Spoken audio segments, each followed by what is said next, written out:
বিশ্বকাপে সুযোগ পেয়ে লাইভে এসে নিজের কষ্টের কথা শেয়ার করে ও ভক্ত সমর্থকদের পাশে থাকার আহ্বান জানিয়ে কি বললেন নেইমার জুনিয়র, যা মুহূর্তে ভাইরাল পুরো বিশ্বে।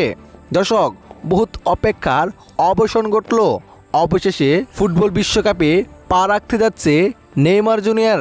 দর্শক, আজ রাত বাংলাদেশ সময় 2:55 নেইমার জুনিয়রের নামটি উচ্চারণ করেন কার্লো আনচেলত্তি।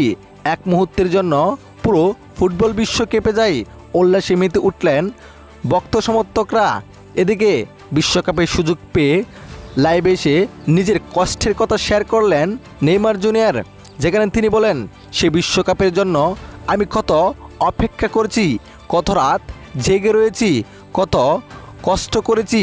যে বিশ্বকাপের জন্য একের পর এক ইনজুরিতে পড়েছিলাম, কিন্তু তারপরও আমি উঠে দাঁড়িয়েছি। দীর্ঘ 3 বছর পর জাতীয় দলে ফিরছি, তা আবার বিশ্বকাপের আসরে। আমার এটা কপালে ছিল, তাই আমি পেয়েছি। উপরওয়ালা আমার সহায় ছিল। এর সাথে তিনি ভক্ত সমর্থকদের তার পাশে থাকার আহ্বান জানিয়েছে, নেইমার জুনিয়রকে যেন সাপোর্ট করে। তো দর্শক, নেইমার জুনিয়রকে বিশ্বকাপে দেখে আপনার কেমন লেগেছে অবশ্যই জানিয়ে দিবেন আপনার মতামত এই ভিডিওর কমেন্ট বক্সে। ধন্যবাদ।